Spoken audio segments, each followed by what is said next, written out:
teaching a kid to speak specifically and openly, it feels like an essential learning tool for growing up into a decent person. That is at its core what we were learning inside of the Spoken Word Club. We can all say that we're sad, but if we can find that specific moment that helps us articulate that drives home not only the feeling for other people to receive it, but it also might help you to start to unpack that feeling and learn how to move forward from that feeling so that people can begin to see me not just as a person lost in my own generalities, but a person really sharing themselves with other people. This is Arts Educators Save the World, where successful artists and their mentors talk about how arts education transformed their lives.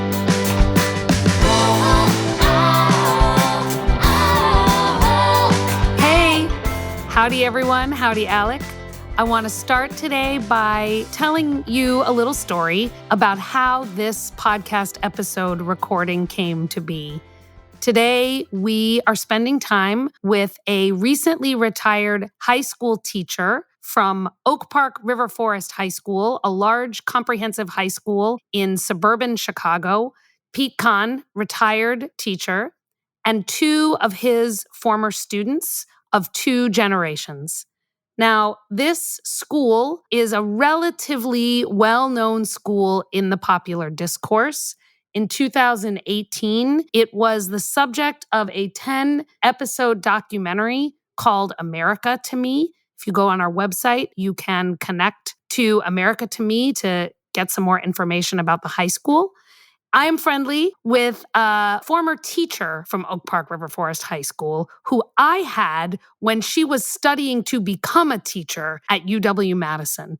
When the documentary came out, UW-Madison invited her and another former UW student who was then a teacher at Oak Park River Forest High School to talk about the impact of that documentary on teaching and learning.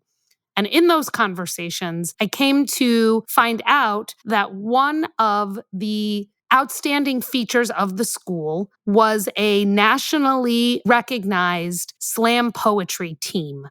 That among the features of this big high school and what made it unique was this teacher who appears in the documentary, Pete Kahn, folks call him PK, and his unique brand of engaging high schoolers in arts education. So when I started making this podcast, Jessica Stovall came to me and said, you have to make something about PK. You have to make something on OPRF. And we have to talk about how his approach to teaching and learning through spoken word poetry and slam has transformed the lives of hundreds, maybe thousands of students who've passed through Oak Park River Forest High School. We reached out to PK. We reached out to a few former students who are still involved in the arts of teaching and who are themselves professional artists. I hope you all enjoy this three-way conversation between a teacher and two former students whose lives were changed through their work as spoken word artists and slam team members.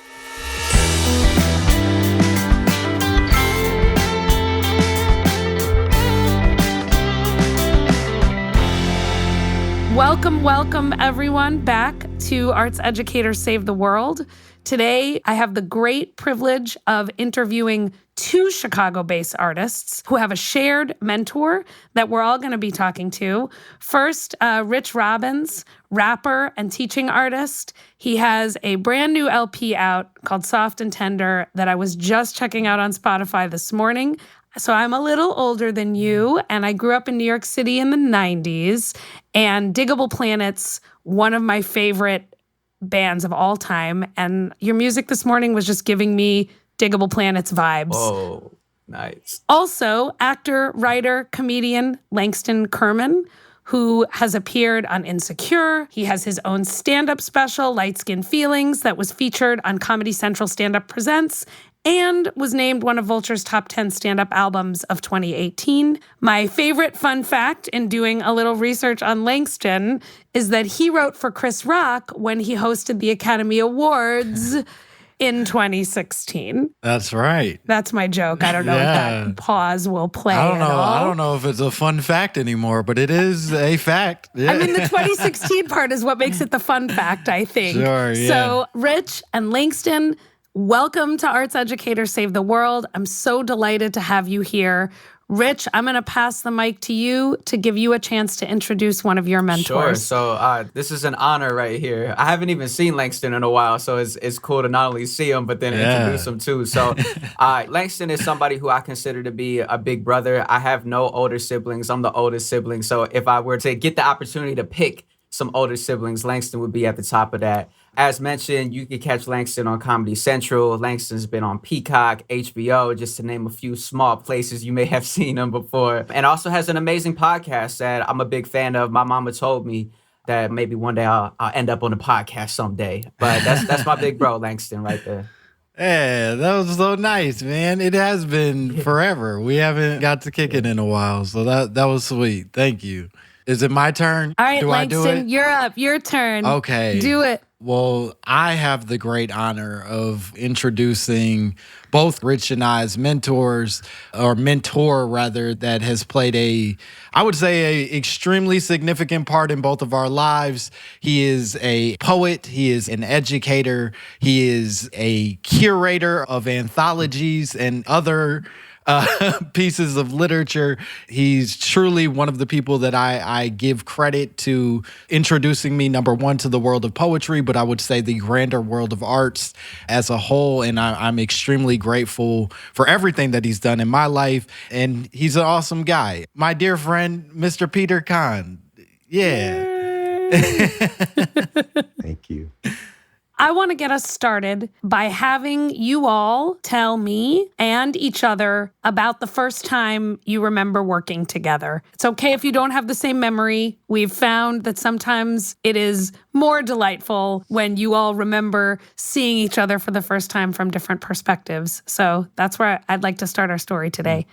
Yeah, I'll happily start. I first met Mr. Kahn because his job required him to go from English class to English class, sort of doing these 1 week poetry instructional things for the various classes.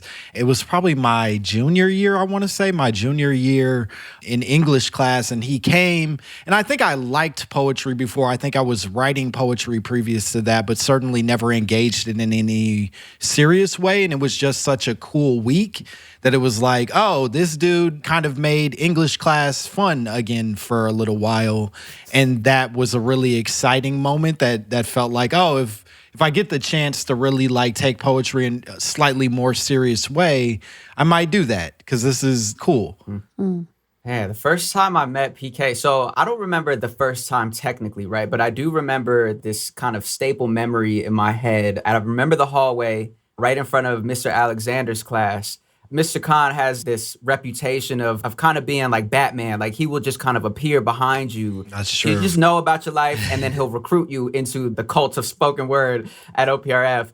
One of my earliest memories is being approached by PK. This was after what Langston alluded to, the week of poetry that we had with him that culminated in a class slam.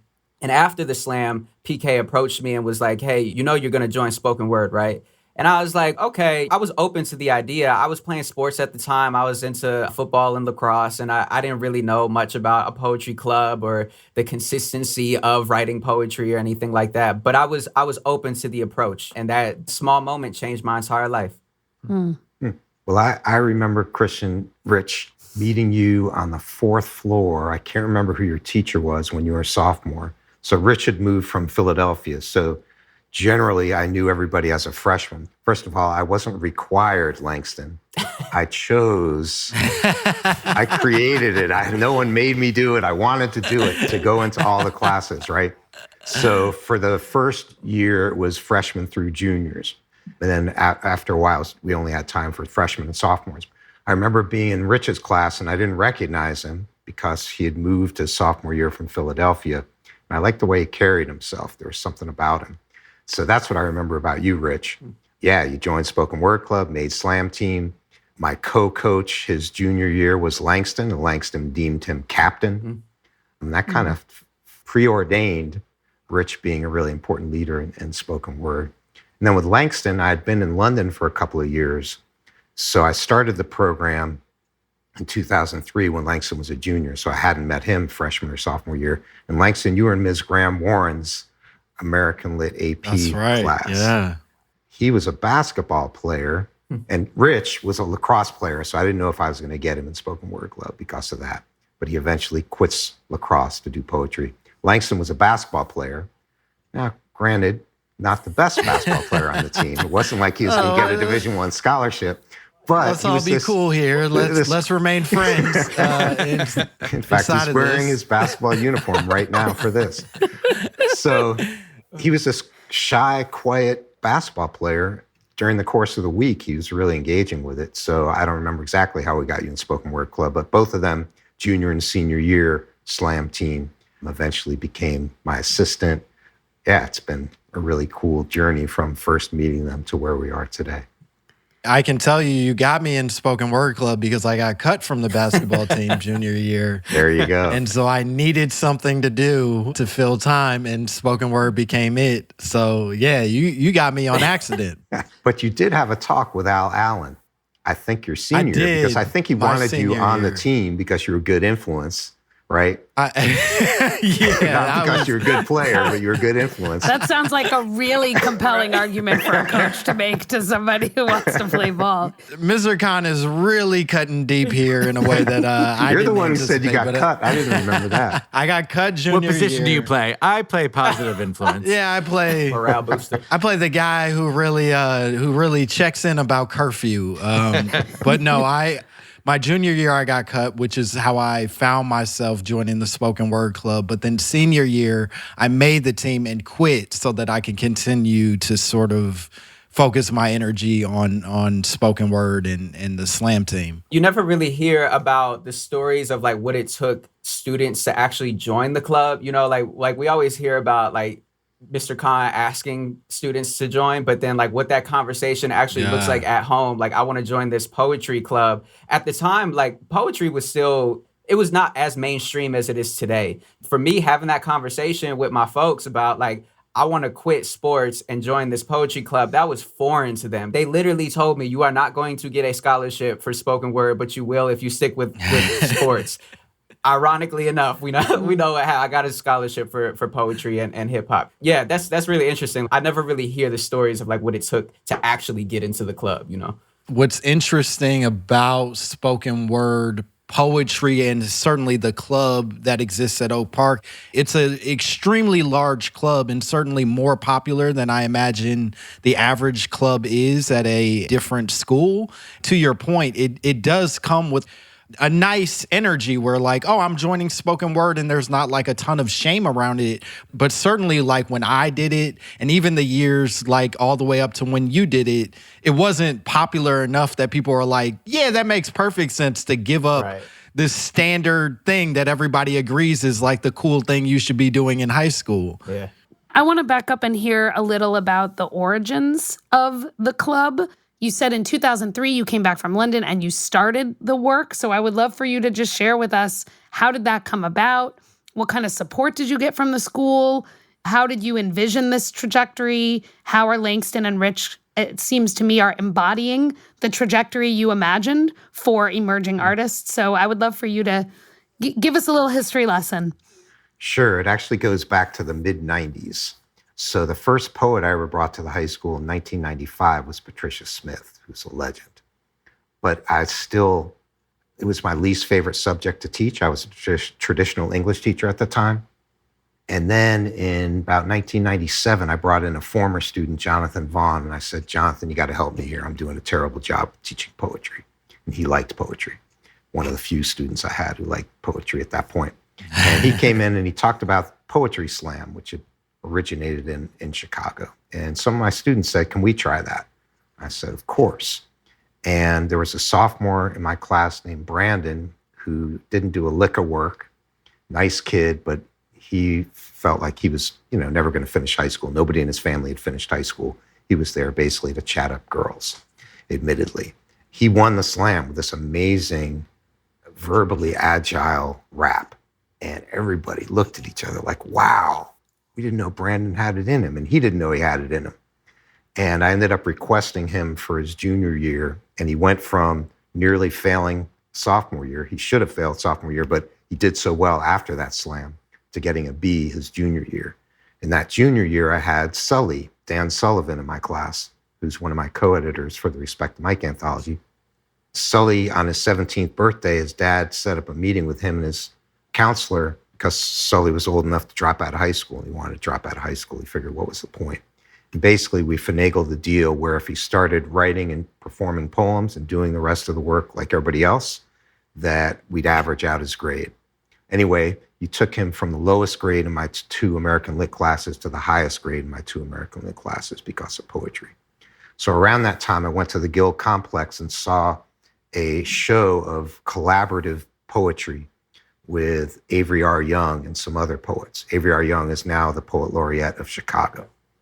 Between seeing the impact that poetry had on Brandon and Dan and seeing Avery in those collaborative pieces in 1999, that's when I started the Spoken Word Club. I was given a release period to do some programming. I brought in Avery and other poets to do poetry residencies. It just sort of took off from there. And then in 2001, I went to London, England, and went to the lowest performing borough there, Hackney, and tried this stuff out. And it was incredible. So I stayed an extra year, started the London Teenage Poetry Slam. And then I decided I was done as a traditional English teacher. And I went to my bosses at Oak Park and said, hey, I'm done. Here's what I think would be amazing here. There was some negotiation. And they said, all right, let's pilot it. And that was 2003, 2004, when Langston was a junior. And it's still going now. Adam Levin is running the program. He came through the program, ran the hip hop wing, and all of that. So that's the origin story. And that's a full-time position program at the high school that's now established as a position, yeah? Yeah, it's sort of a 3-pronged approach. So during the school day, every freshman gets 2 weeks of poetry programming, and every sophomore gets a week of poetry programming. For the freshmen, it ends with a poetry cafe on the last day where they share something non-competitively. And then second semester, an in-class poetry slam. We never show scores. They vote anonymously, and the teacher and the spoken word educator and the assistant, they choose out of the top 3. We have semifinals and then finals in the auditorium where the superintendent's a guest judge. We bring in alumni. We bring in other poets. And that feeds into our spoken word club. As Langston said at one point, I think we're the largest spoken word club in the world. And then that led into our Louder Than a Bomb Slam team, which is now called Rooted and Radical. So it went from 1,500, 1,600 kids during the school day up to 2,000 during the school day, experienced it, to about 100, 110 a year in spoken word club, to 6 to 8 in slam team. Wow. Can y'all, Rich and Langston, talk a little about your time in the club and then on the slam team, and I don't know what that experience was like for y'all, and some challenges you had, some victories you had? I'd love to get in a little more to the work itself and the becoming of a spoken word artist through participating in the club and on the team. Yeah, sure. So for me, when I was, as PK alluded to, I moved to Oak Park my freshman year, actually, in 2007. And at the time was experiencing a big loss in my family. It was probably I would say the first time I had ever experienced grief in that way before. And so when I joined Spoken Word my sophomore year, it really gave me a home and a community to help cope with what I was dealing with. As I'm still developing as a 14, 15-year-old, I'm not really understanding how to healthily cope at that time. And Spoken Word really gave me that option. Right. And then it wasn't until junior year that I joined the slam team, which is a lot more of a focused and intensive experience in terms of writing, performing, giving feedback and critique to one another. I really attribute spoken word from breaking me out of my shell as a student who never really participated in class, partially because there was that grief factor, partially because I was just new and everybody seemed to know each other from elementary school and middle school, and I'm just coming in at high school, So I didn't really participate much. And spoken word put me in a position, and PK put me in a position to be a leader in some of the showcases that we did and the slam team that I was on, the 2 years that I was on it. And so taking those leadership roles and then also combining that with this newfound love for writing and creative writing and performing what I'm writing in front of audiences, that type of stuff will just change the whole trajectory of what you thought life was going to be. That was really my time there in a short amount of time. I mean, it must have been like 2.5 to 3 years, PK, that I was active in the club, maybe even less than that, probably 2.5 years. In that short amount of time, it really kind of established me as a familiar face in the school, which helped me a lot. But also, I just had such a confidence boost after that, that I felt like, oh yeah, I could carry this to college. Oh, post-college, I could carry this for the rest of my life, actually, Yeah, I think I feel something similar to what Rich is describing in my journey, that like poetry did and spoken word and especially Slam Team really did introduce a type of confidence that I didn't previously have. I think I was coming from sports and basketball specifically, where like I was okay at basketball, but I wasn't ever going to be anybody's like legendary star. And then I went into a poetry space where like number one, through Slam, it sort of created a little bit of that competitive nature that I lost in sports, so I could still compete against people, but in a way that I actually could succeed and feel like, oh, I am the best in the room at times. And so it probably wasn't great for whatever ego things I was dealing with, but it certainly was good for helping me to build a confidence and feel a little more grounded as an artist, as a human, and definitely opened me up in a way that I was previously much more, as Mr. Kahn described, a kind of introverted, quiet kid. And then you have to read enough poems in front of strangers and suddenly you know how to advocate for yourself in a way that you didn't previously. Yeah. In our first year, because this was the first year that Mr. Kahn had come back, we were very, very bad as a team. Like I was on the Slam team the first year, and the star of our team, Christina Santana, I think was the only person who had any like sort of success as a performer in the Slam. Everybody else kind of just stunk it up and we didn't go very far as a team, but it was really encouraging and made us want to come back. And then the next year, I think we got second place in the entire Chicago-wide competition, and that sort of meant like, oh, okay, we're not only improving, but also like individually starting to see ourselves as something bigger than what we were before. Mm. Can I throw out a fun fact about Rich and Langston? So Langston's iconic Slam Team poem, his senior year, I believe, was, I'm a peach, I'm a peach, I'm a peach. Hey, Mom, I'm a peach, which was about being biracial. And then Rich's iconic... That was hugely reductive. It had so many more layers to it. But anyway, go ahead. Finish the story. To connect to Rich's, his iconic poem from senior year was Ode to Spanish Language, which was about also being biracial, bicultural. So there was some influence there that you might not have even known about, Langston. And maybe it didn't exist. No. But yeah, and then, they ended up working together in a summer school program, motivating young people, which is really cool. Yeah.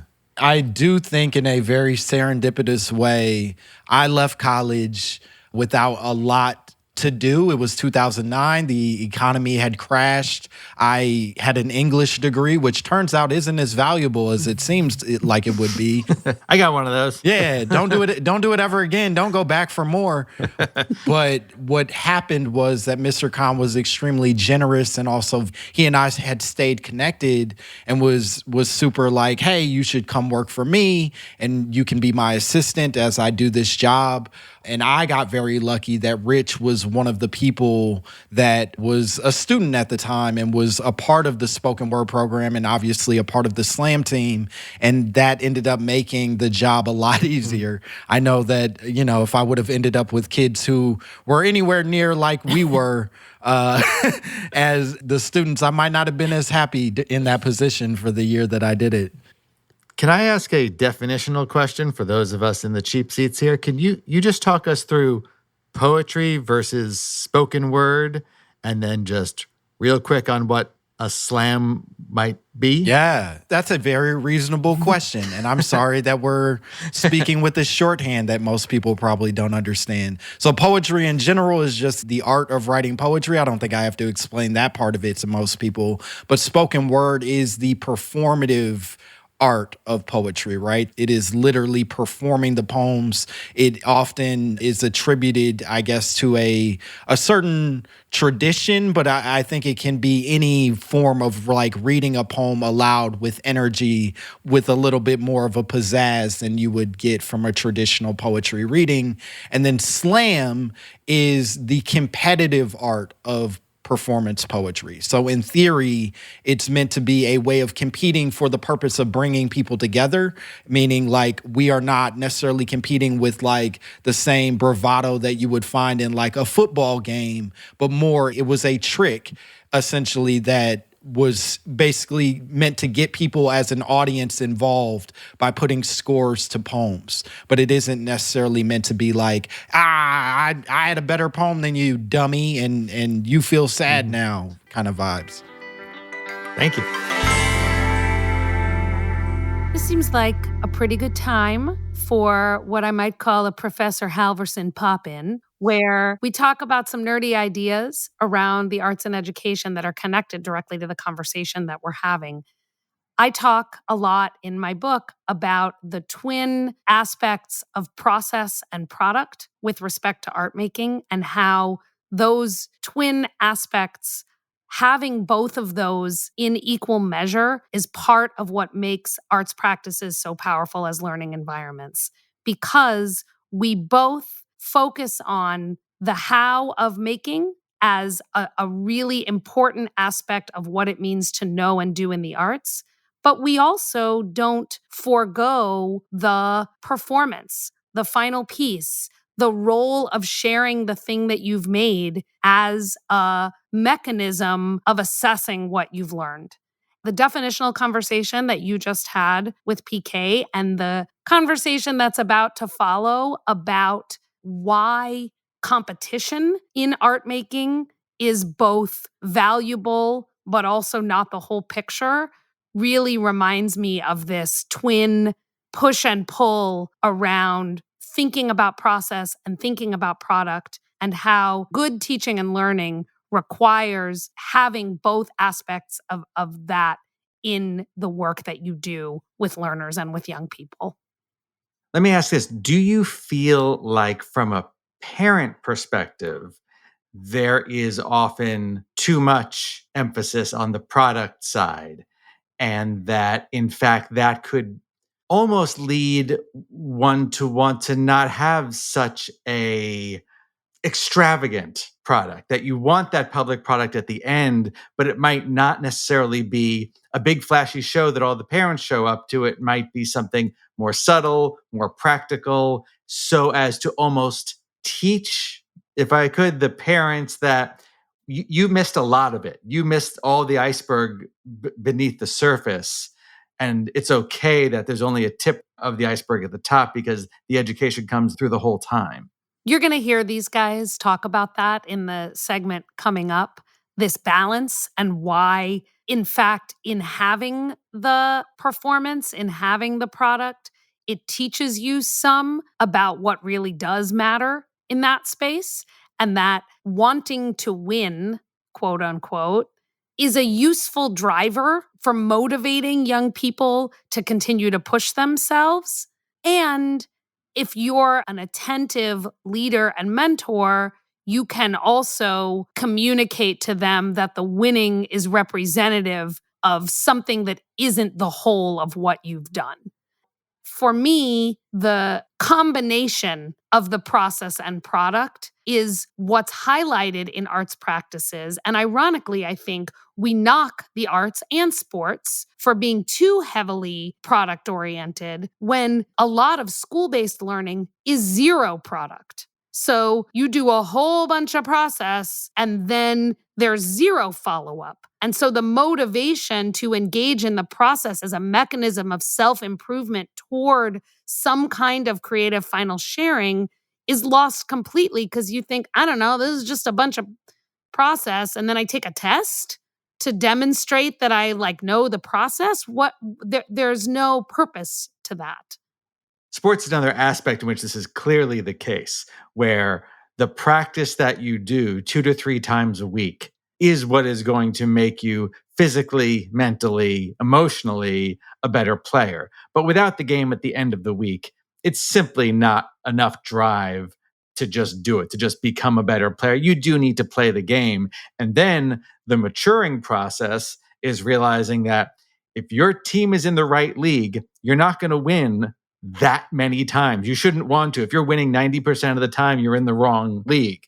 And so, great sports team are just winning a little more than they're losing. And losing is a very important part of sports. Experiencing loss, because if you're going to do it at any level, collegiate or professional level, you're going to lose a lot.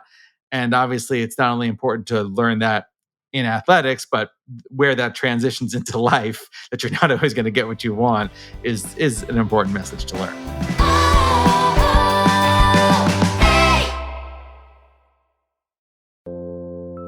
My name is Graham Isidore. I have a progressive eye disease called keratoconus. Admitting I'm losing my vision has been hard, but explaining it to other people has been harder. Lately, I've been trying to talk about it. Short-sighted is an attempt to explain what vision loss feels like by exploring how it sounds. By sharing my story, we get into all the things you don't see about hidden disabilities. Short-sighted from CBC's Personally, available now.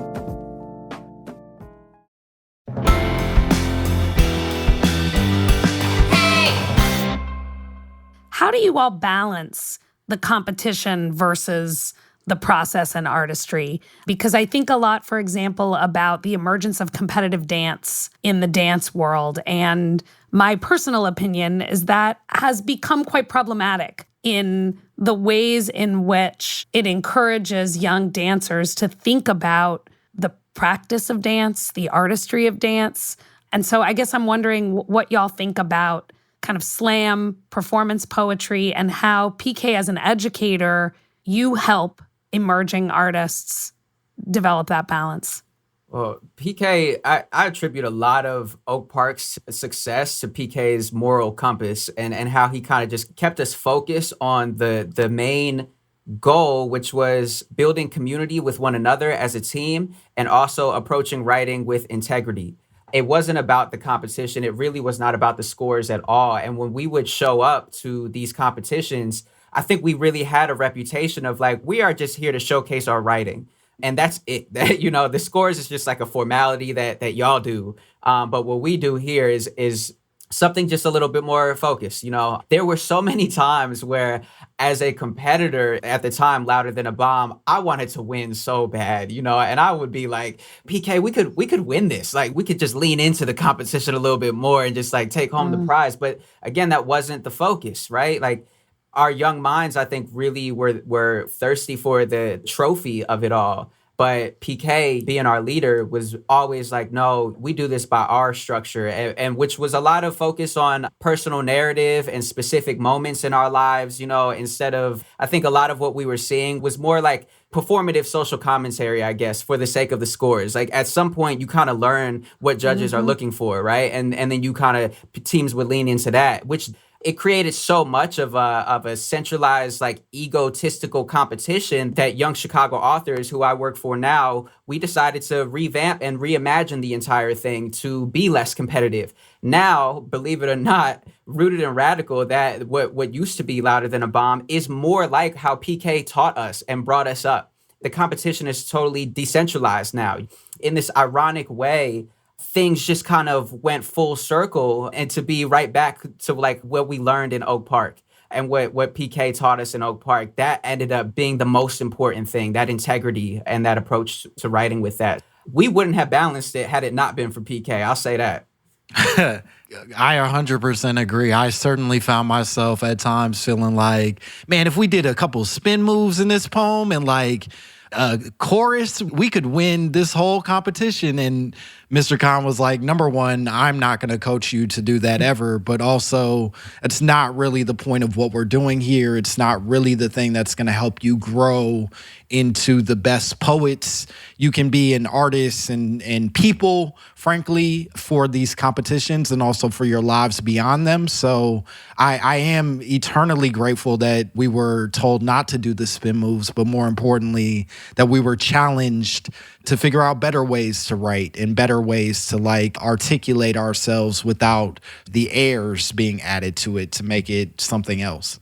And we didn't go in to lose, don't get us wrong. Right. But for me, I just wanted to I wanted to try to get us to finals because that meant more people would hear what we've written, right? And hear our stories. And I came from Patricia Smith being strong on the page before I went to stage. And then in London, I was part of Malika's Poetry Kitchen. And my mentors and friends, Roger Robinson and Malika Booker and Jacob Sam LaRose, they were all, this has to be strong on the page before we perform it. And I took that with me. And I think that hopefully is what we were known for, is having strong page poets. And we still, I think we put together some cool group pieces, that's for sure. But our individual performances were more, all right, we're just expressing these words because these words matter and we don't want to detract from them. Can y'all think of a time where you challenged one another or you disagreed during some of these poetry and performance making processes? I can say I remember when Rich had first joined the slam team, there was a lot of pushback. And Rich, please correct me if you feel like this is wrong, but I do remember Mr. Kahn, Rich, and I sort of butting heads about some of like the strategy inside of his writing. I think that he was much more focused on like making it rap and making it more of like, this is my voice. I've chosen my voice. This is what it needs to sound like. And I remember us sort of like wanting to shed some of those pre-existing expectations that were already living in his head and challenging him to push further in the actual like story of it all, that the personal narrative was not necessarily like a early priority. It was more like, yo, I wanted to sound like I sound and feel like my energy is meant to feel. And I think it took a little bit of butting heads to get him to ultimately what I think was better writing, but also like finding a newer, fresher voice inside of the thing that he was already doing.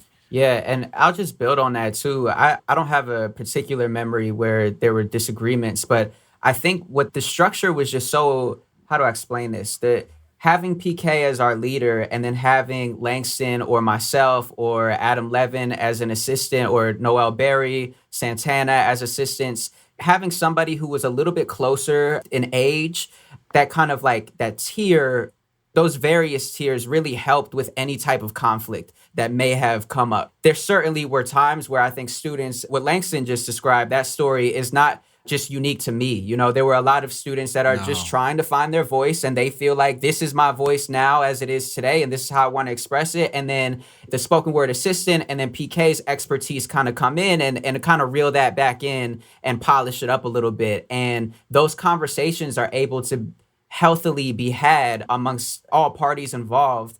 Yeah, I would agree. And just going back to an earlier question, so Oak Park River Forest High School not only paid me as if I were an English teacher to do this completely new role, but they paid for a full-time alumni assistant, right? And the other assistant, a couple others not mentioned, were David Gilmer and Milton McKinney, where I had someone, as Christian said, closer to the student's age to help mediate any particular issues that might rise. And I would lean on them for that. That was a really beautiful thing. I do think, to the larger point, though, it was a space and remains a space where people are encouraged to have healthy dialogue.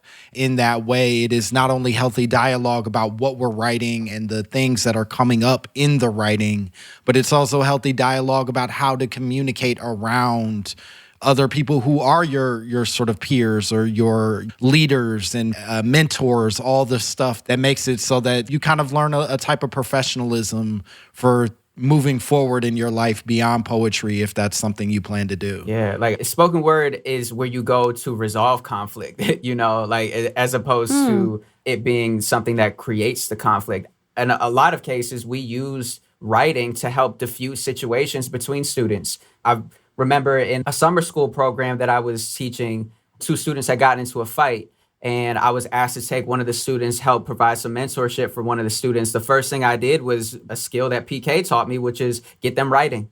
And so that student wrote out, how they were feeling. And I think that helped keep that student in the program as opposed to getting suspended or expelled from that program, and ended up being, and still is, now a student activist. Not to say that, that moment changed the game for that student, but I do think it helped though. Yeah. PK, what led to your decision to transition from being a sort of traditional class high school teacher who had the arts as part of his portfolio into a full-time arts educator? Well, as I said, seeing Brandon and Dan Sully-Sullivan in particular early on just change from not caring about school, going to drop out, to being fully engaged, and just seeing their demeanor change, that set off a light bulb, right? And then going to London, and I'd read about this borough in the London Independent that teachers were quitting left and right because it was such a violent place and the students were apathetic and whatnot. I went into those schools and they were lovely kids, and they got up and shared and wrote really beautiful things. And I just realized how powerful a tool this is. And then starting the London Teenage Poetry Slam, which was kind of modeled on Louder Than a Bomb, and seeing the impact that had.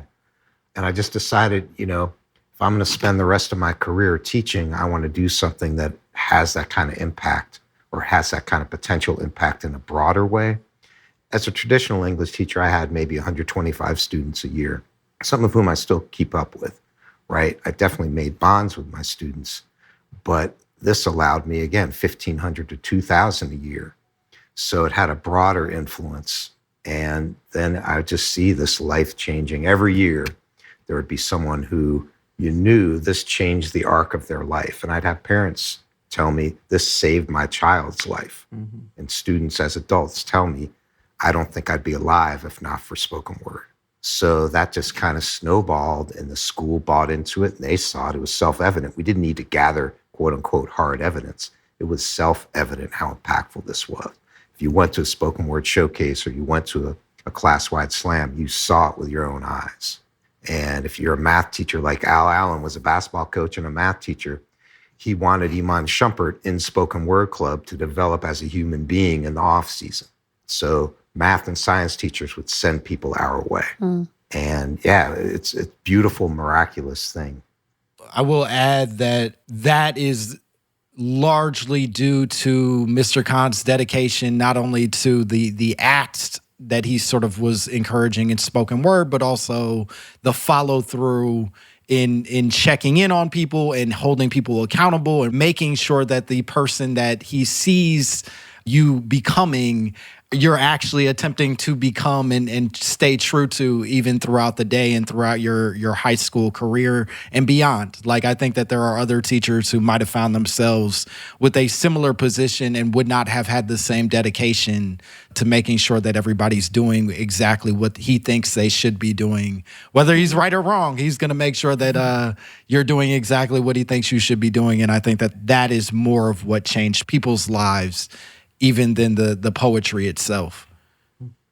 So Erica's book that this is all comes from, I'm sure she's going to hold it up right now, How the Arts Can Save Education. So it's very much about not just the art for the art's sake, but how do we use arts practices outside of necessarily in what you would call an arts area, how you would take it very practically into, let's say, math class or into science class. And you've all touched on this a little bit, of the effect of becoming a poet, becoming an artist on the rest of your life. Do you also, PK, maybe any of you, do you ever take this too? I know you'll often have dance companies will go into boardrooms, right, and start working with non-dancers just to get them thinking in a different way. Do you use these techniques and these skills outside of the world of poetry to enhance whatever that might be, whether it's business, whether it's education? Do you use the arts to save other things as well? Well, I'll speak for myself. So I've trained up adults, and I enjoy doing that too, and created and led some grad school programs to spread it out. But for me, teaching is pretty much my life other than family and friends, right? That's my thing. If you ask about a hobby, it's watching Ohio State football and thinking of ways to teach, basically. And I wrote poetry, I wrote a book, but that was really to be a good role model and to be a better educator. So there is really no other world for me to go into, but certainly with Rich and Langston, I think it's spilled into their larger world. So what do you guys have to say? I would say that poetry, I don't believe that the retention rate for kids that did the spoken word club that continue to write poetry is necessarily very high, right? Like, it's not like everybody who ever touched spoken word club is continuing to write poems, myself included. I very rarely write poetry anymore, but I do think so many of the skills that I learned in spoken word club, and certainly the skills that I learned from just my experiences on the page, writing my feelings down and sort of learning to make them concise and flowery and all the other stuff, it applies to everything that I do now. If I'm writing scripts, I'm applying those same skills. If I'm writing jokes, I'm applying those same skills. Sometimes if I'm writing sternly worded emails, I'm applying those same skills. And I think that that is probably true for somebody who has to work in finance. That's true for somebody who has to solve marketing problems. All of these skills can be applicable. Yeah, and I think there are some practical skills, and then there's some emotional skills, I guess you could say, that are implemented. Just understanding metaphor, is really important. And life works in metaphors in a lot of ways. There's a lot of figurative things that happen in life. Not everything is so literal. And so understanding that and understanding just how to approach things with a little bit more creativity, a little bit more open-mindedness is really important for any field that you're in. One thing to piggyback off of what Langston was saying about the emails, one thing that I would say in classes that PK and I were in is that if you know how to write a damn good email, you could do anything. You could do anything. I've had to write so many pitches for my own work, and I got to use some flavorful language because I know everybody else is writing pitches for their own work. So how else am I going to stand out, if I'm not in front of you in person, right? And that carries over also to just public speaking, and poetry and spoken word is really about just owning the work that you create.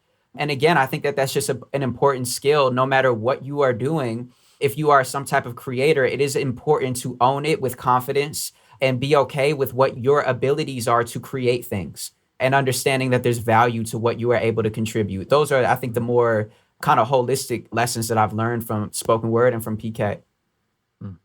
Rich, can you talk a little also about your teaching artist work? Because I think you are directly following the chain, right, of now imparting some of those ways of knowing and doing and being onto young people in Chicago. So can you say a little about yourself as a teaching artist? You self-describe on your website as both a rapper and a teaching artist. And that's an incredible gift, right? To be able to say, I am both of these things and I hold both of those identities.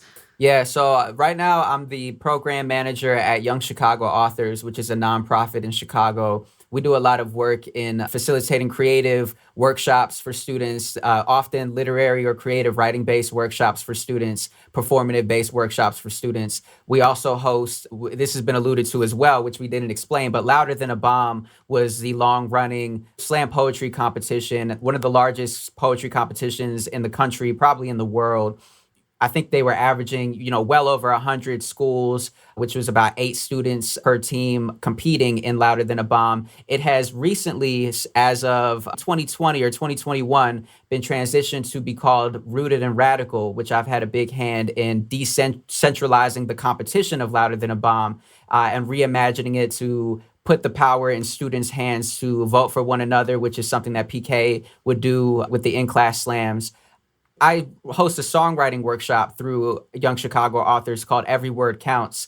I try to implement a lot of the skills that I learned from PK in that program, especially when it comes to examples.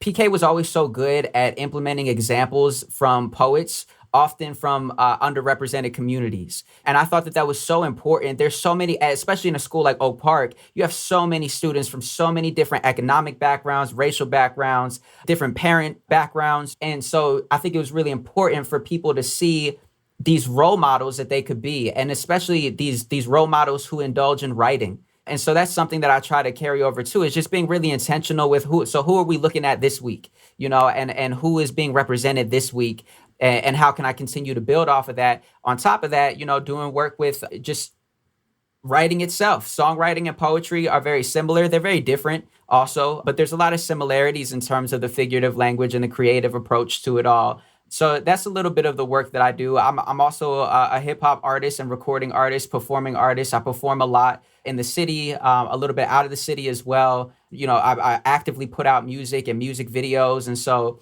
I try to juggle that fine line of like, I am this like full-time artist, but then also, giving back to the communities that help build me up. OPRF helped build me up. Young Chicago authors helped build me up. And it's truly been a lot of full circle moments for myself to not only be a student in those programs, but then come back and help facilitate and maybe even help kind of push them in new directions too.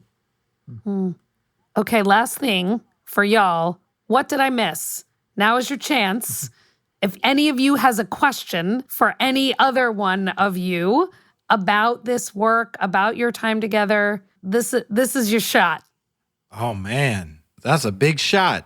I at least personally, I'm only going to speak for myself. I don't know that there's anything that I feel was missed. Mr. Kahn and I talk fairly regularly, so it's not like there are some looming questions that have been sitting on my heart that I don't know how to ask if we speak to each other. But I do think maybe that speaks maybe to a greater point in all of this, is that relationship has largely maintained because of the importance of the work that he started at Oak Park, but certainly continues to do in different ways in his career now, and the work obviously that Rich is doing. And it really does create these permanent relationships that remain substantial, certainly in my life. I'm just grateful that arts education can find its form and has found its form in the way that it did, and certainly touched me in the way that it did. So yeah, I'm just happy to have been here. I got two questions for both of y'all. So I'm gonna get my podcaster on right now. So for PK, do you have any regrets, or do you have anything that you wish you could have done during your time at OPRF that you didn't get to see all the way through? And then for Langston, I do a lot of work with fatherhood and conversations around fatherhood. Do you have any plans to implement some of the lessons that PK taught you with how you raise your daughter? All right, I'll go. I guess my regrets are, I think of certain students over the years where my approach backfired, and I wish, hindsight's 20/20, but I had the wisdom to have softened my approach, or to mend a fence that I didn't mend a fence. I chose not to mend the fence because I felt like they needed their space. Maybe I should have tried harder. So those would be my regrets. I do want to add that helped create these two anthologies, and I'm here in Columbus, Ohio, home of the Buckeyes, teaching in 4 schools. And the Respect the Mic anthology is a textbook first semester. And one of the poems I tend to do a prompt off of is Christian's poems, Tamales on Christmas. And then second semester, I use the Golden Shovel anthology, New Poems honoring Gwendolyn Brooks. And the poem that I use as a teaching tool from here is Langston's poem. So it's pretty awesome to be here in the Buckeye State, but still remain connected. This has 76 former students in it, and students get a copy of this book. And then this has probably 25 former students in it. But to be able to carry with me Christian and Langston and many others here and use that as inspiration for students that I'm working with here is a really beautiful thing. And just to Langston's point, it's also been cool over the years. So Christian, I've seen you in New York, right? You had a summer internship. We met up in New York. Langston, I've seen you in New York, in Boston, in LA, right, as well as in Chicago. So that's been a beautiful thing. And I knew them as students. Then I was their coach and club sponsor. Then I was a mentor, and now I'm just good friends with them. That's such a wonderful thing. I feel really fortunate to have had that. It's a beautiful journey. There's no segue into, Christian, what you asked at this point. but I will still address it if you want to ask the question. I do think, certainly with my daughter, teaching a kid to speak specifically and openly, it feels like an essential learning tool for growing up into a decent person. And I do think that that is at its core what we were learning inside of the Spoken Word Club and inside of what Mr. Kahn was sort of hammering home is like, hey, we can all say that we're sad, but if we can find that specific moment that helps us articulate, that drives home not only the feeling for other people to receive it, but it also might help you to start to unpack that feeling and learn how to move forward from that feeling. Even if my daughter never decides to pick up a pen and become a poet, I would love for her to sort of move with that same energy as she faces the world of like, how can I make this as specific and sort of sharp and concise as possible so that people can begin to see me not just as like a person lost in my own generalities, but a person really sharing themselves with other people. Wow. Well, Rich, Langston, PK, thank you all so much for your time. This conversation for me is the best representation of the unofficial slogan that we've developed for this show, which is Onward Together. And this conversation is the best version of Onward Together that I could possibly imagine. So I really appreciate y'all's time today. Thank you all so much. Thank you so much for having us.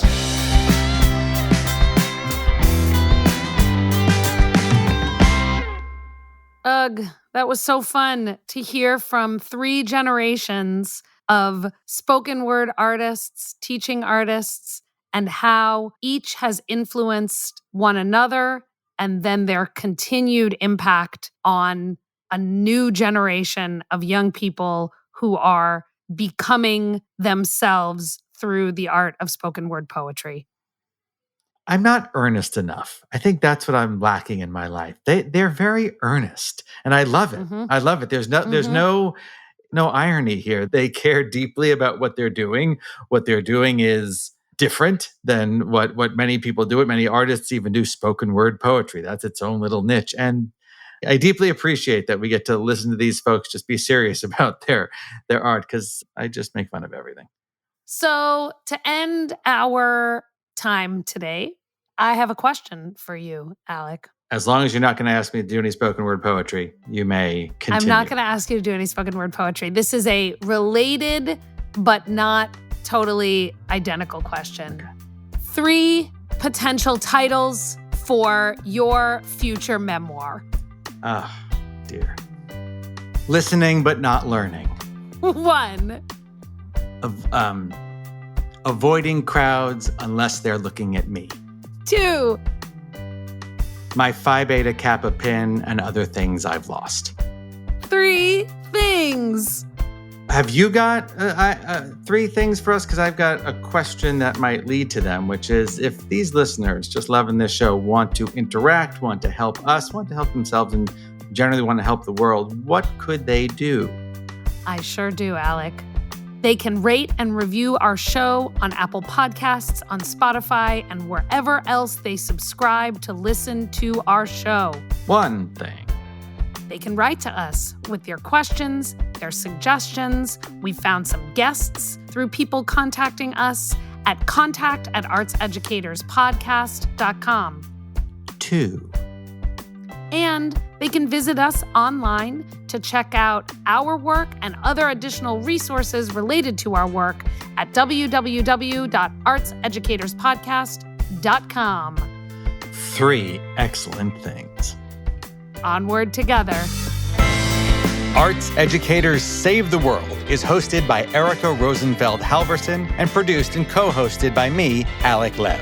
Our executive producer is Doug Matica, and our audio producer is Justin Asher. We are also executive produced by the fantastic group at Story Pirate Studios, Lee Overtree, Benjamin Salka, and Amy Fiore. Original music is by Dan Lipton, and our artwork is by Lyra Evans. Check out our website, designed by Cole Locasio, at www.artseducatorspodcast.com. You can follow us on Twitter @ArtsEducators. Yes, somehow that wasn't taken yet. And on Instagram @ArtsEducatorsPodcast. Write to us with your questions and comments at contact@artseducatorspodcast.com. And wherever you're listening, please remember to subscribe, rate, and review. It really helps the show. We are proud to be sponsored in part by the Wallace Foundation, the University of Wisconsin-Madison, and the Gibb Faculty Fellowship.